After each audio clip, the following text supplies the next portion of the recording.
y hablando un poquito puntual acerca del proyecto que vamos a presentar hoy. Vamos a ver un proyecto en el que estamos trabajando, que tenemos exhibido en la plazoleta principal, que se llama Vivienda Palafítica Industrializada. Es un ejemplo de una construcción de vivienda económica en acero, y la intención es que les vamos a contar un poquito cómo ha sido ese proceso constructivo, y no solamente el proceso constructivo para el diseño y construcción de esta vivienda puntualmente, de este prototipo, sino que en qué ha venido trabajando Ternium puntualmente en el tema estructural y cuáles son los componentes que aportan los otros socios de este proyecto, que son Colombin, para hablar un poquito de los elementos que componen esta vivienda, y Ariel Humana, que es en este caso el constructor, el instalador de la vivienda que vamos a presentar. ¿Sí? Entonces, como les decía, vamos a hablar puntualmente del proyecto, nos vamos a remitir un poco a la historia del tema estructural, para que todos entendamos el por qué la vivienda es viable, por qué la podemos hacer, y todo el estudio que hemos hecho en el transcurso del tiempo, y luego veremos el producto final.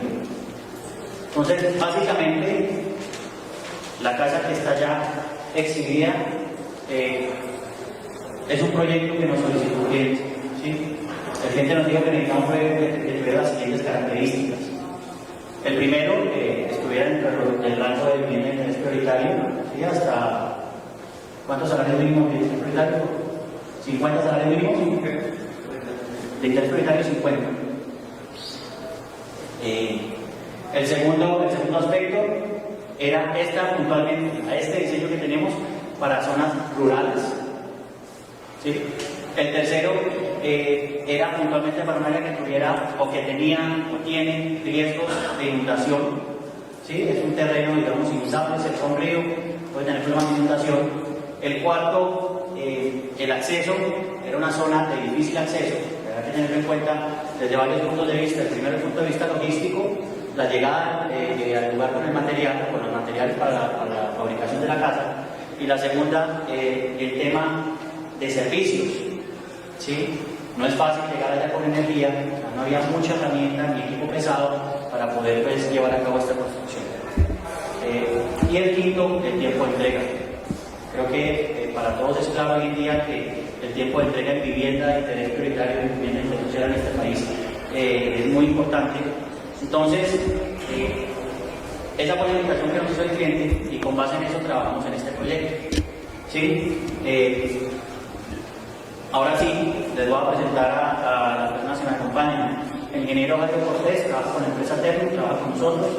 El ingeniero Guillermo Restrepo trabaja con nosotros. Ambos son ingenieros especialistas en estructuras metálicas. Y la arquitecta Carmiña Sarabia de Colombin, que nos va a hablar un poco pues, acerca de los productos con los que hicimos la vivienda. Y los dejo primero con el ingeniero Jairo Cortés. Bueno, buenas tardes. Primero queríamos como hacer un énfasis. De pronto se dice, bueno, esta vivienda, el tema de la construcción, ¿de dónde salió el respaldo técnico o toda la parte técnica, el fundamento de dónde trabajaron? Porque es una construcción en drywall. Ustedes saben que aquí normalmente el drywall, ¿para qué lo usan? Para hacer pasos, muros divisorios. Aquí ya lo estamos usando como estructura portante. Entonces, digamos que esto viene de hace varios años, un trabajo que se realizó con conciencia en la Universidad del Valle, y Ternium desarrolló este estudio. Básicamente tratamos de hacer un sistema industrializado de muros livianos para construcción de vivienda, y tenía que tener un factor de innovación, el cual se incluyó un revestimiento adicional, que era el ferrocemento. En todo lo que vamos a comenzar a ver las comparaciones del sistema.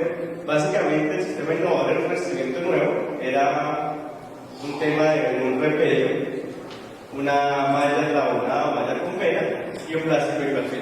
Esa era como la innovación que queríamos permitir con conciencia, pero digamos que cubría todo el estudio con todas las placas. ¿Por qué escogimos el fibrocemento? Ya vamos a ver por qué no fuimos con fibrocemento. Bueno, comenzamos primero, como era un sistema utilizado ampliamente en otros países, en Estados Unidos, Europa, Argentina, en Chile, utilizan el sistema en México, pero digamos que culturalmente todavía en Colombia no ha sido tan fuerte el uso de escultura portante. Y no es que los códigos que usemos como referencia no lo incluyan, sino que culturalmente no lo tenemos todavía asimilado. Entonces, ¿qué comenzamos a hacer? Primero, a revisar la calidad de la materia prima con la que trabajábamos. Iniciamos con los perfiles, la calidad del acero, que cumpliera las propiedades mecánicas, los espesores, el recubrimiento, todo esto para garantizar de entrada que comenzamos a trabajar con un estándar. ¿Por qué? Porque necesitamos identificar y caracterizar lo que vamos a usar en la vivienda. Yo no hago nada si comienzo a hacer materiales sin especificación en la vivienda, que al final no sé cuánto van a resistir o la especificación que tienen. Entonces, aquí también hicimos ya la caracterización de los perfiles, ensayos de compresión, vemos los tipos de falla de diferentes longitudes soportadas. Les hago un énfasis de lo del proyecto de conciencias antes de entrar acá. Digamos, de aquí salieron varias tesis en todo el proyecto: caracterización de materiales, hicimos la parte también de entrepisos, hicimos otra parte de números que vamos a ver más adelante, las conexiones, la tornillería, o sea, básicamente son 5 o 6 tesis de maestría y de pregrado que hicimos con la Universidad del Valle y donde desarrollamos todo este tipo de ensayos y caracterización. Aquí ya vemos también ensayos de presión y en resumen se observa que los resultados experimentales son superiores a los resultados teóricos obtenidos. Entonces ya comenzamos a confirmar que los productos con las especificaciones técnicas usados en el mercado y producidos por nosotros cumplían ampliamente con los requerimientos o la definición de resistencia dada teóricamente. También hicimos un estudio de las placas. Digamos, aquí no voy a hablar muy a fondo del tema, pero se caracterizó de acuerdo a las normas estándar con las que producen las placas y se hicieron algunas comparaciones. Vemos acá, por ejemplo, la placa de fibrocemento, unas de yeso, otras de fibrocemento y algunos tipos de fallas. Aquí, importante, al tener esta malla, esto da un comportamiento elastoplástico, que les vamos a ver en algunas gráficas, pero se vio que el fibrocemento presentaba un comportamiento homogéneo y una resistencia alta. Esto también nos ayuda a definir por qué usar el fibrocemento, porque nos comienzan a dar un comportamiento muy estable. Y en yeso vemos los resultados que son muy bajos, también son estables, pero realmente es despreciable, sobre todo al tener en cuenta que el yeso, al ser mojado, pierde sus propiedades. Entonces, no podríamos arriesgarnos de una casa en yeso que se moje y pierda las propiedades de la placa, no nos serviría. Ya en la parte de fijaciones, acá comenzamos a ver la parte de anclajes. ¿Por qué hicimos esto de los anclajes? Porque en el mercado ustedes saben que se manejan anclajes de marcas genéricas, que no dan ninguna especificación, y teníamos que mirar más o menos cómo se comportaban estos anclajes. No recomendamos usar anclajes genéricos, no porque no sean buenos o porque podamos definir si van a dar o no van a dar la resistencia. Debido a que no cumplen ninguna especificación dada, ustedes compran anclaje y no tiene como el acero está, el galvanizado está, no le da la especificación, entonces tampoco podemos dar una garantía, porque cada vez que usted compre un anclaje de un proveedor diferente genérico, va a tener una condición de fabricación diferente. Entonces no podemos decir que la resistencia mínima está. Lo que podemos decir es que en referencia, las resistencias son muy parecidas comparadas con los catálogos de otras marcas, como Simpson o Philips, es lo que podríamos llegar a decir. Pero se observa que los de marca cumplen con algunas resistencias y como se hicieron los ensayos con unos bloques de concreto con un F' controlado, se hicieron extracciones, teniendo fallas por extracción de cono de cortante o también por fisuración del bloque.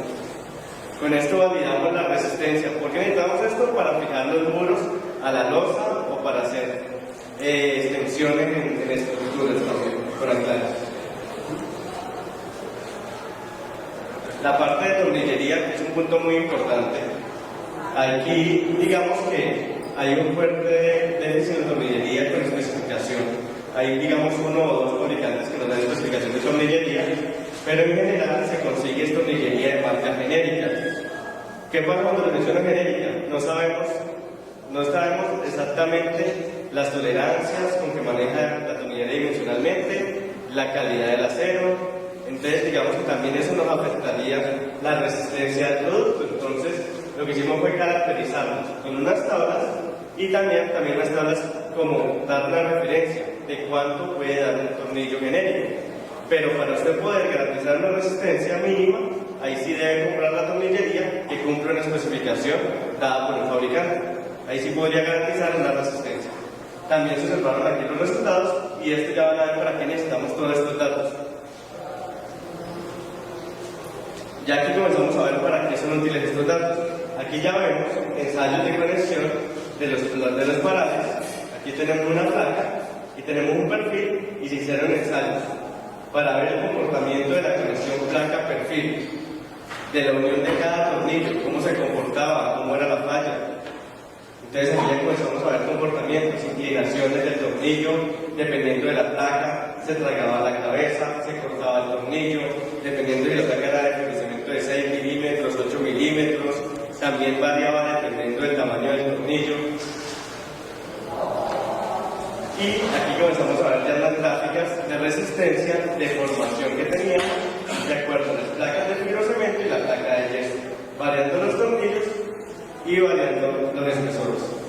Y aquí sacamos una conclusión importante para arrancar con el proyecto, que para placas de fibrocemento, para evitar cortante, como se observó en esta diapositiva, en la placa que se cortaba el tornillo, para evitar esto debemos usar tornillos mínimos número 8 para fibrocemento. Y aquí también ya vemos que para yeso se usa el número 6. Entonces ya empezamos a definir un estándar. Ya más adelante vemos que las separaciones también varían la condición de resistencia y definimos ya los criterios, porque hay unas normas STM que definen cuál es la separación de los tornillos. Ahora les muestro a qué me refiero a la separación de los tornillos en el sistema. Cuando yo me refiero aquí a la separación, es que cuando yo fijo aquí la placa a los perfiles, debo colocar tornillos aquí fijándolo al parar, y esta separación está definida por una norma STM. Entonces trabajamos con estas normas y también hicimos variaciones para ver si aumentaba la resistencia o mejoraba el comportamiento del muro. ¿Qué hicimos ya con los muros? Hicimos probetas de 1,22 m básicamente y algunas de 2,44 m. Con esto ya comenzamos a validar cómo se comportaba el muro como acortante, con una carga empujándolo lateralmente y sometiéndolo. También hicimos unas pruebas con los recubrimientos que les mencioné inicialmente, placas de yeso, fibrocemento variando espesor y ferrocemento y algunas piezas metálicas. Aquí vemos algunos detalles de conexiones para ferrocemento. Esto fue una alternativa que se planteó para yeso, a ver si mejoraba la calidad, pero tiene un problema. Habría que estucar por completo la placa para tapar esta arandeja y encima lo que les mencionaba, si se moja la placa pierde sus propiedades. Entonces como que no es muy seguro usar yeso así de un buen resultado con la arandeja. Y el tornillo normal. Bueno, estos ensayos se realizaron en la Universidad del Valle, que allí cuentan con un marco de carga pseudoestático y de carga cíclica también, y hasta de 50 toneladas. El muro se armaba en esta parte y se sometía a carga con este gato. Hay unos protocolos de carga ya definidos y se sometía a cargas cíclicas para ver su comportamiento. Aquí vemos ya los resultados. La curva de histeresis del elemento. ¿Qué es esto? Que se somete a carga, llegó hasta una resistencia, aquí se descarga, se comienza a devolver y llega acá hasta esta resistencia y esta es la deformación negativa. Entonces, como dice, el muro va hacia allá y se devuelve. Y estas son la cantidad de ciclos que soporta el muro con esta carga, aumentando cada vez la carga básica. Esto se hizo para todos los muros en las diferentes combinaciones para obtener estas curvas y poder saber también su utilidad, su comportamiento y su resistencia. De esas curvas comenzamos a sacar ya estas de formación lateral que me incide directamente en la deriva y la resistencia que tiene. Entonces, por ejemplo, miren la curva que tenemos acá inicialmente. Este es muro, fibrocemento con una conexión tipo 1. Más adelante veremos la conexión en la siguiente diapositiva. Y este muro es ferrocemento y este es correostro, pero con una conexión tipo 2. ¿Por qué cambiamos conexiones? Porque vimos que la conexión incidía fuertemente, sobre todo cuando vemos aquí el desplazamiento vertical. Miren aquí, al tener una conexión diferente, le damos mucho más rígido y evitamos que el muro se nos levante. Esto fue con las conexiones iniciales planteadas que no eran buenas. Y todos estos muros y todo esto fue calibrado y ajustado con un modelo de elementos finitos más adelante. Aquí ya comenzamos a ver los resultados de fuerza cortante por metro que tenían los muros, o sea, lo que soportaba un muro de estos de cargas cortantes dentro de los límites. O sea, con estas curvas que vimos anteriormente, igualmente determinábamos una carga para cada combinación de muro. Y aquí ya ven, por ejemplo, el fibrocemento tiene un muy buen comportamiento y da muy buenos resultados. Aquí vemos, por ejemplo, con las piezas metálicas, da buen resultado también. Aquí vemos con yeso, unos resultados muy bajos. Y aquí hay un pequeño esquema donde muestra la carga y el muro. ¿Por qué coloco este esquema? Porque nos dimos cuenta que cuando colocamos un muro de 244, si colocamos la placa acostada, normalmente no se coloca ningún elemento en este sentido. Quedan solamente las placas atornilladas al parar. ¿Qué pasaba? Aquí, como no teníamos este elemento, no dábamos continuidad a la placa y generábamos en esa parte una alta deformación del muro. Entonces, ¿qué es lo que vimos? O hay que colocar, eso es solamente para muros de carga, ¿no? Ya un muro que sea simplemente divisorio no tiene este requerimiento. Un muro de carga deberíamos colocar un elemento transversal que se llama colocar las placas acostadas, o deberíamos ponerla de forma vertical y atornillar. Al parar, así damos continuidad a la placa, porque el un parar con el otro da continuidad, porque tienen tornillos uno frente al otro, la placa transmite los esfuerzos. Si alguien tiene alguna pregunta, bien puedan hacerla. Ya la parte de la anclaje y la conexión del muro a la cimentación, que es un detalle importante, como vieron, en los ensayos tenemos dos conexiones, y gracias a eso que nos dimos cuenta que influía fuertemente en el muro, comenzamos a revisar y vimos que colocar conexiones cada 46 centímetros, que se den cada 40.6 centímetros, que fue la separación de los elementos, incidía fuertemente en el costo, pero no en la resistencia. Por ejemplo, aumenta de 13 kN a 14.46. Un aumento de resistencia entre un 6 a un 11%, contra un incremento en el costo hasta un 27%. O sea, y también, algo importante, normalmente estos muros, por la cantidad que se colocan en la vivienda, no tienen una solicitud tan alta de carga.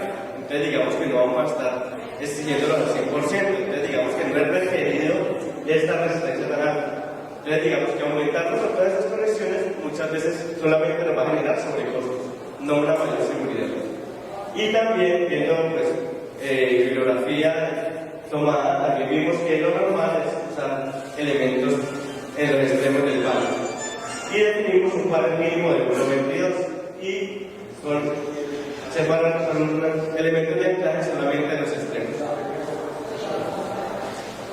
Que es lo que ya vemos aquí.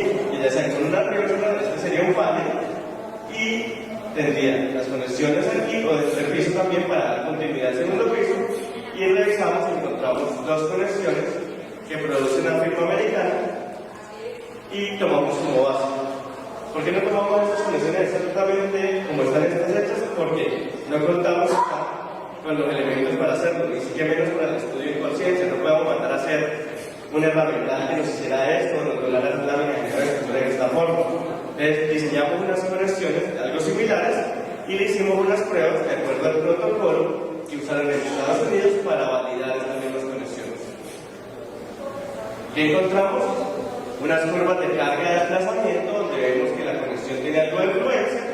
Esta es la conexión, aquí vemos el esquema, parecido al que ustedes vieron era americano, pero fue laminado, soldado todo.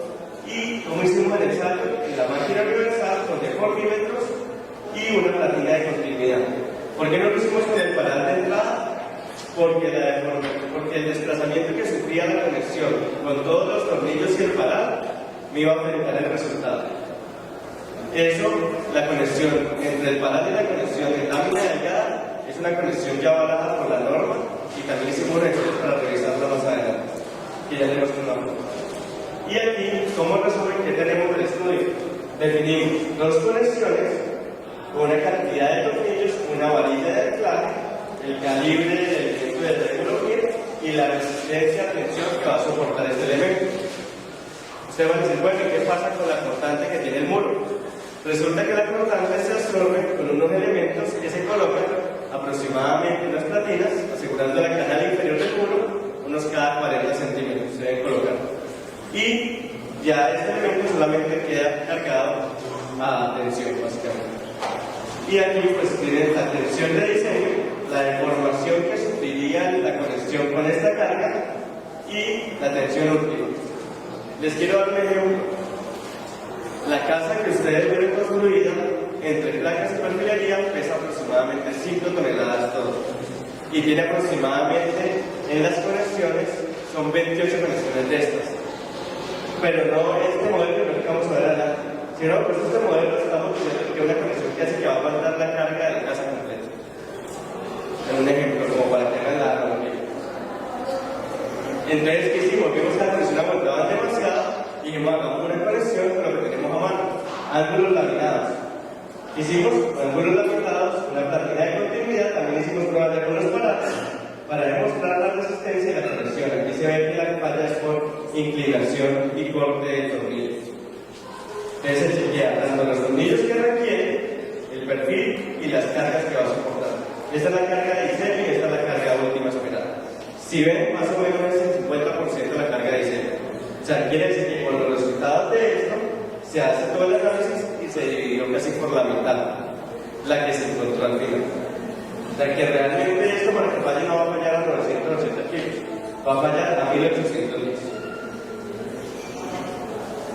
Bueno, básicamente esto era como lo que les quería mostrar de la parte técnica de la vivienda, de dónde sale todo lo que hicimos allí, toda la parte de drywall con muros portantes, para que ustedes como que vieran que no solamente fue que estamos haciendo una solución rápida, económica, sino que también técnicamente soportada. ¿No hay alguna pregunta adicional para seguir ya con el proceso constructivo?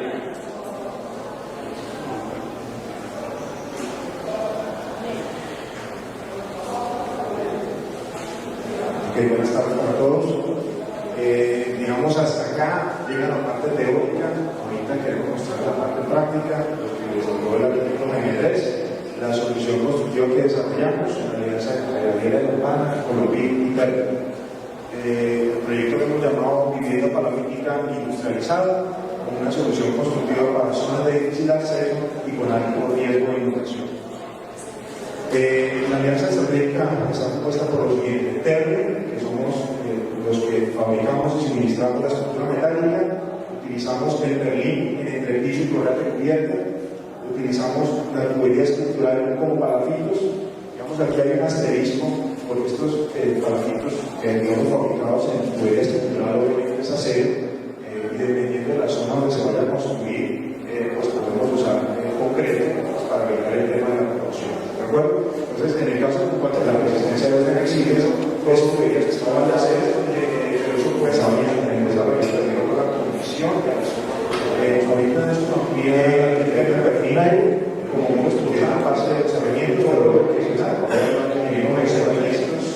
estoy hablando puntualmente de todos los muros de fachada, el entrepiso, las placas para las zonas húmedas, tales como cocina y baño, son hechas con placa de biocemento supermóvil, y la teja, en este caso del prototipo, es teja de biocemento reciente. El tema de la teja también es una solución que dimos para este proyecto puntual, pero se puede desarrollar en teja metálica tipo arquitectónica. Eso, digamos, lo desarrollamos. Esta parte más tarde la amplía la arquitectura. Construcción de acabados. El tercer aliado es Adiela Urbana, quien digamos, se encarga de fabricar y ensamblar toda la parte de la estructura metálica y obviamente fijar todos los recubrimientos y darle los acabados finales, así como ustedes los pueden ver en la exhibición. Los productos que se utilizan: lámina de yeso estándar, acrílicos de tubo, estuco acrílicos exteriores de tubo, masilla acrílica de relleno de tubo, cintas, tornillos autoperforantes para instalar placas de fibrocemento. Bueno, características generales del proyecto. Esta es la planta arquitectónica, está distribuida de esta forma. El área total del proyecto, como ustedes lo ven, tiene 37.21 metros cuadrados y su distribución se hizo para minimizar o llevar a cero los desperdicios de material, incluyendo las placas de recubrimiento.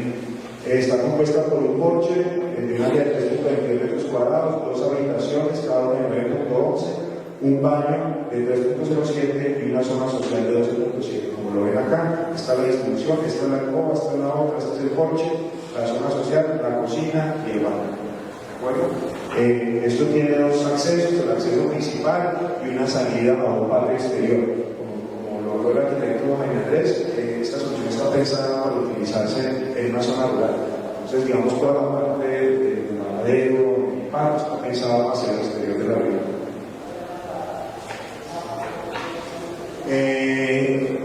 ¿Cómo está compuesto el sistema constructivo?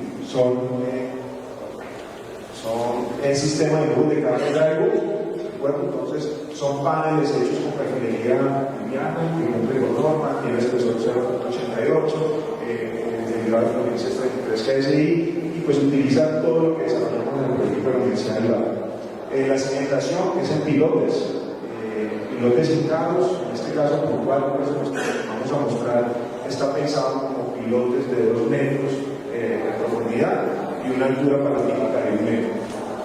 Losa de entrepiso en placa en filocemento y cubierta entera en filocemento con metálica arquitectónica, les informé. Digamos, es un render de la estructura, como digamos, inicia el proceso. Ahora, al final, vamos a dar una serie de fotos con el proceso constructivo, vamos a poder ver mejor esto. Digamos, una de las innovaciones que tiene el sistema es que creamos una estructura panelizada. O sea, nosotros acá no llevamos el parán y el canal a la zona de obra para empezar a cortar y armar los muros, sino que en una zona, digamos, cercana donde se va a hacer el montaje, se crean paneles de drywall. ¿Qué es un panel? Un panel es esto. Aquí ven pues una distribución en planta, ven estos colores, cada uno de estos es el panel, tiene unas dimensiones específicas. En el caso puntual, digamos, este es el panel 1, este es el panel 1, tiene las mismas dimensiones, este es un detalle de ese panel. Entonces tiene una altura, tiene un baño, una ventana, y esta es la vista de planta. Entonces aquí simplemente son parales, todo esto se fabrica, se deja pisado y se abre con un elemento pues simplemente para facilitar el transporte. Ahorita lo vemos en obra. Entonces, ¿cuál es la ventana?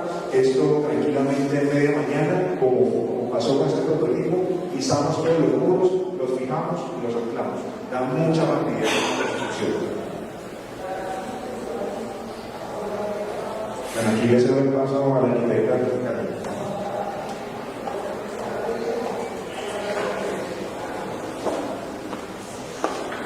Buenas tardes. Bueno, yo en esta parte de la presentación quiero exponerles la participación puntual de los productos Colombin dentro del prototipo de la vivienda parafílica con todo el sistema de cerramientos, placas de entrepiso y cubierta.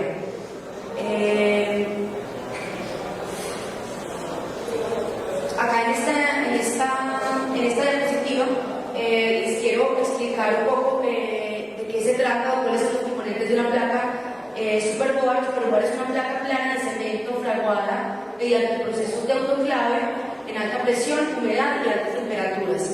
Tiene una selección minuciosa de materias primas, una mezcla homogénea de cemento, refuerzos orgánicos y agregados naturales que no incorporan fibras de asbesto directo. Igualar a nivel de estabilidad y resistencia. Este tipo de productos Superboard que ofrecen de valor agregado a este tipo de proyectos y a este proyecto puntual una solución económica, rápida, limpia, sismoresistente, segura, durable y racional. Para el proyecto de la vivienda parafílica vamos a manejar 3 tipos de placa especializada.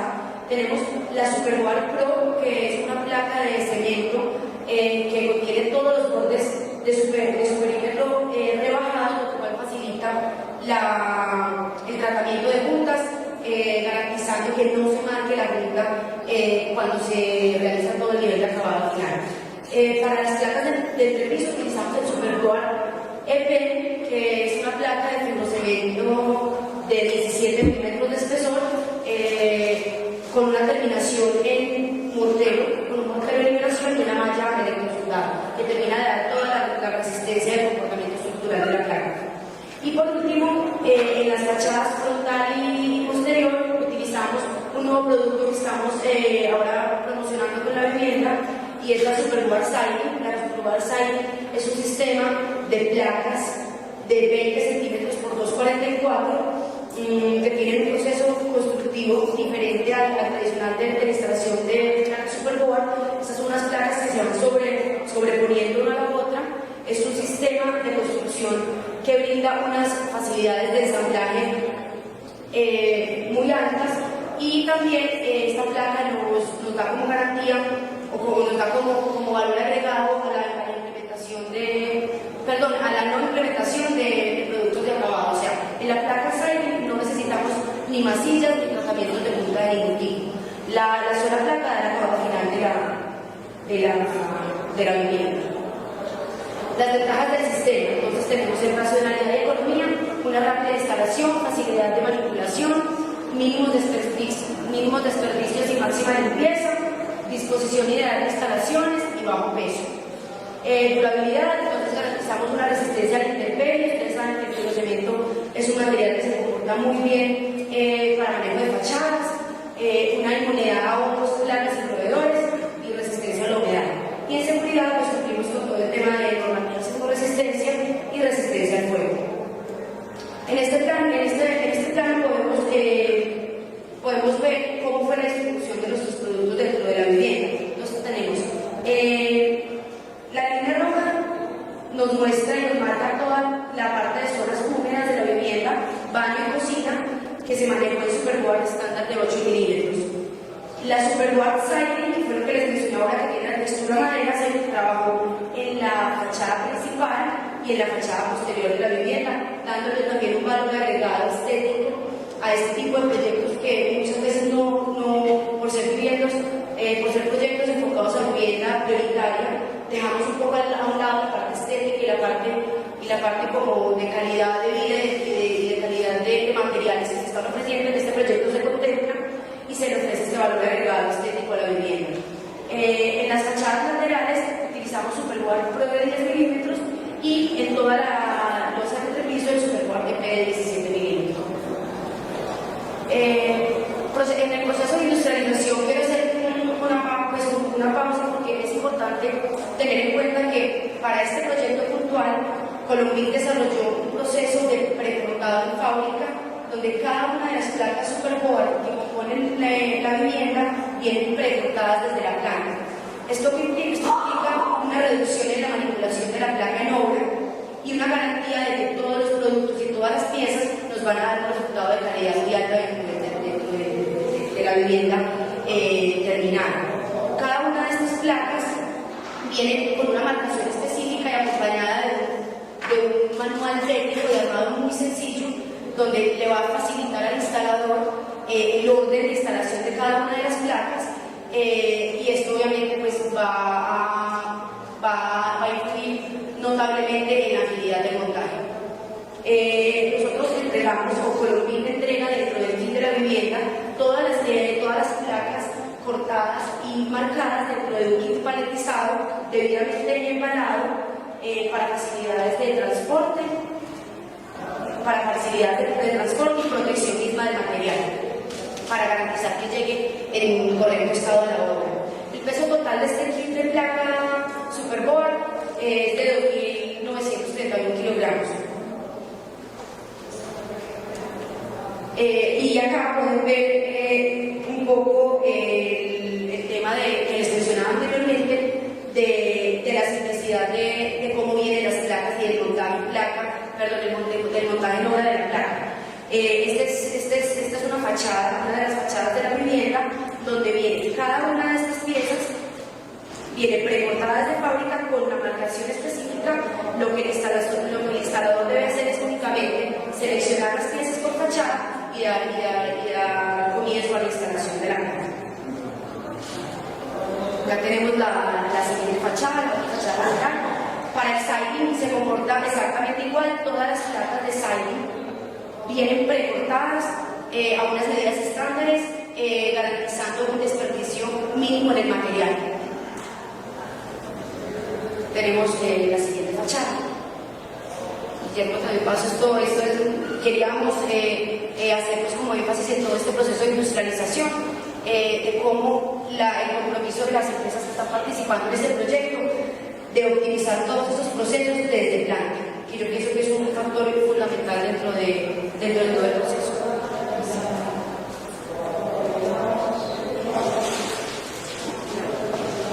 Bueno, ok, entonces aquí ya vamos concluyendo. Aquí queremos resumir 11 puntos que hemos llamado beneficios del sistema de regla parafílica industrializada. El número 1, preconectación de todos los componentes, todas las piezas salen fabricadas del taller y el objetivo es utilizar la menor mano de obra en sitio y obviamente herramientas no especializadas, herramientas manuales, taladros manuales, que sean de base de transporte. Muchas veces las zonas donde se construyen este tipo de viviendas son en zonas que no hay ni siquiera energía. Entonces, ese es uno de los beneficios. Piezas manoportables, son piezas muy pequeñas, como vieron, el kit completo de las placas pesa 2.930 kilos, el kit de la estructura está alrededor de los 1.300 kilos, entonces son piezas, digamos, muy pequeñas, fáciles de manipular, fáciles de transportar. Disminución de tiempos de montaje, todo viene, digamos, preensamblado y ya pensado, casi que armando un Lego enorme. No genera desperdicios por la misma causa, bajo costo.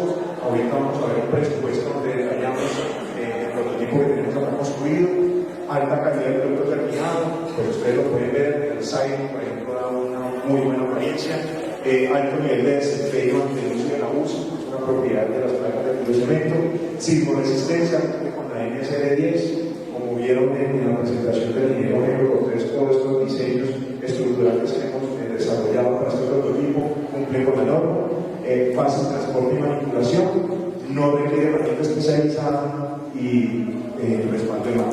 Necesitamos 3 compañeros muy grandes, como son Colombín, Ariel Romana y Pedro. Este es el presupuesto global de la vivienda que ustedes deben construir hacia él. Entonces, ¿quién incluye este presupuesto? Transporte logístico. Estos son precios puestos ciudad principal, Medellín, Bogotá, Cali. Ven que el total costo directo es 20.672.000, con una IVA de 15 y el IVA sobre la utilidad. Eso da 23 millones, casi 24 millones, para una densidad o precio por metro cuadrado de 649 pesos.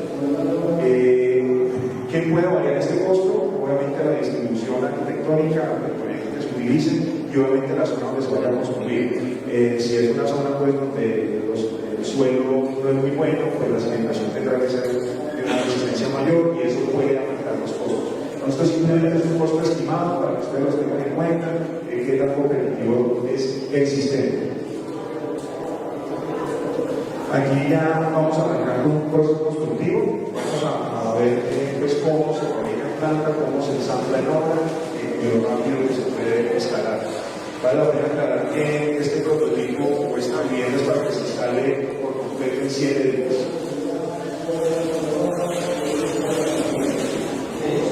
Entonces vemos acá cómo inicia el proceso, este es el taller, cómo iniciamos fabricando todas las piezas, los paneles, cómo digamos se rodean las riostras, flejes para los servicios y cubiertas, cómo fácilmente se puede transportar. Está un poco lento, está un poco rápido.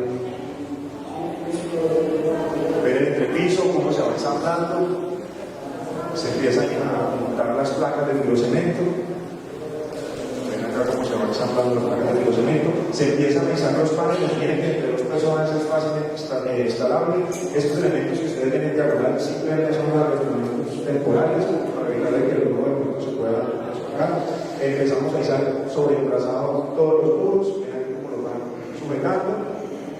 Empezamos a instalar todo lo que es la carpintería metálica, puertas y ventanas, que se ensamblan. Miren acá cómo se empiezan a ensamblar las ventanas, las puertas, cómo se ensamblan.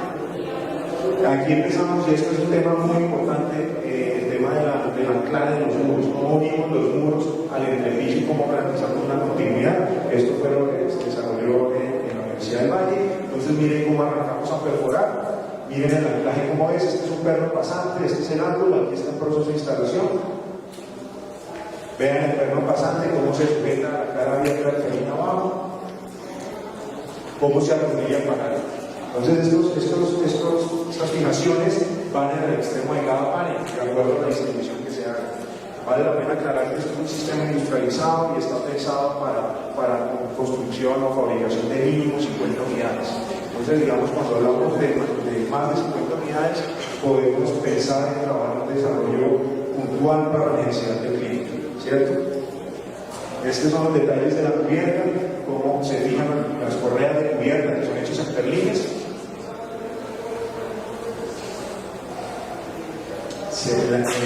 Digamos, los tirantes que sujetan le dan soporte a esas correas, empezamos a instalar las placas, las tejas, en este caso de cemento. Aquí lo ven todo instalado por su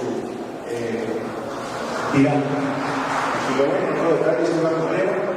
Aquí ven ya toda la estructura con toda la carpintería metálica, digamos, instalada, toda la cubierta instalada. Aquí iniciamos con el proceso de instalación de placas de yeso hacia el interior, o sea, ya la tenemos cubierto. Si llueve no vamos a tener problema con el yeso, entonces empezamos a instalarlo. Perdón, después de pero aquí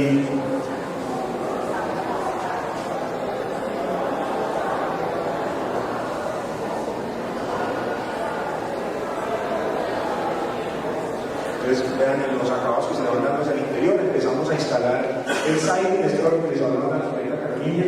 Una de las ventajas de este sistema, pues, que es novedoso, es que evita el tratamiento de brincas que hay que hacer en la página del cemento común. Miren que está en la estructura y simplemente casi instalando los tablones vamos sujetando las placas. Miren acá el detalle, cómo se va armando la fachada completa. Sobre las fachadas laterales utilizamos fibrocemento, placa de concepto normal, superboard de 10 milímetros. Empezamos sellamiento de punta, sellamiento de tornillería, dándole acabado. En este caso, en las fachadas laterales utilizamos un acabado de graniplas. Aquí ven pues ya acabados. Ya empezamos a ver fotos de la vivienda terminada y aquí totalmente terminada y en exhibición, tal como ustedes la están viendo en este momento. Son diferentes fotos de diferentes perspectivas de la fachada. Son dos accesos, dos escaleras, un porche, bien, y amontada la vivienda. Bueno, básicamente esa era nuestra presentación. Eso es lo que en Colombia Adila de lo más interno quería mostrarles. Un pequeño espacio con diferentes inquietudes. Sí. Las dos cositas. ¿Vale la vida útil? Ya que los generales de la vivienda, el cemento o fibrocemento, no es el termo tampoco. ¿Vale la vida útil? Segundo, si se pueden hacer en 2 pisos. Bueno, lo primero, digamos que el fibrocemento está hecho para durar toda la vida, ¿de qué depende? Obviamente, como decimos en de la diapositiva, del uso y de la construcción, depende de qué trato se le dé, del mantenimiento que se le dé, pero ustedes ven que son resistentes al fuego, resistentes a hongos, entonces digamos que depende del uso que se le da, el abuso también hay que tener cuidado con la estructura. Y si se puede hacer en 2 videos, creo que sí. Vieron fotos en el desarrollo que hicimos en la Universidad de Valle, donde hicimos una losa, ya pensando en vivienda urbana, hicimos una losa de cimentación que es ligera, de 10 centímetros, con la estructura de militar. Sobre eso pisamos muros, ponemos una televisión metálica igual a la que tenemos exhibido acá, y a través de esos perros que ustedes ven, realizamos una conexión para dar continuidad en los muros. Entonces, totalmente. Por eso les digo, mínimo 50 unidades, a partir de ahí podemos desarrollar soluciones de acuerdo a las necesidades. Bueno, ya se nos está el tiempo, pero yo quiero hacer un poquito de énfasis en lo que dice Guillermo. Este proyecto, como les dije al principio, era un prototipo puntual, ¿sí? A un proyecto que un cliente nos solicitó. Digamos que la intención de hacer esta presentación y la idea que queremos que ustedes se lleven a la cabeza. Una aclaración para el señor, yo pregunto si se podía hacer de 2 pisos. ¿Vale? Sí, Guillermo vimos un ejemplo en una diapositiva. Pero lo que quería decirles es que, digamos, la intención de hacer la presentación es mostrarles todo lo que se ha hecho con el sistema de aquí para atrás para poder llegar a conclusiones como estas. ¿Sí? O sea, este sistema tiene muchos años, esto lleva muchísimos años en el mercado colombiano y muchísimos más en otros mercados, ¿sí? En donde se hace vivienda, digamos, en mayor proporción que en sistemas tradicionales, hablo de otros países. Pero yo pienso que el ejercicio que hicimos aquí con nuestros aliados fue, digamos, unir esfuerzos para poder optimizar la vivienda desde el punto de vista de costos, ¿sí? Y y digamos estandarización para tener cero desperdicios. O sea, pienso que ese fue el logro. Ahora, que este sea el único producto que vendemos esta vivienda, no. Y por eso Guillermo les decía, si alguien tiene un proyecto, si quieren que realizemos un proyecto digamos, que cumpla con unos requisitos mínimos de producción en escala, en línea, ¿sí? Lo revisamos y hacemos exactamente el proceso que hicimos con esto. Digamos que ese es el mensaje que queremos dar. Como les dije, esto salió simplemente de un ejercicio con un cliente, lo revisamos y vimos que lo pusimos aquí como muestra. Ahora, yo creo que se nos ha acabado el tiempo. Entonces, a las 7 de la noche vamos a hacer un pequeño ustedes.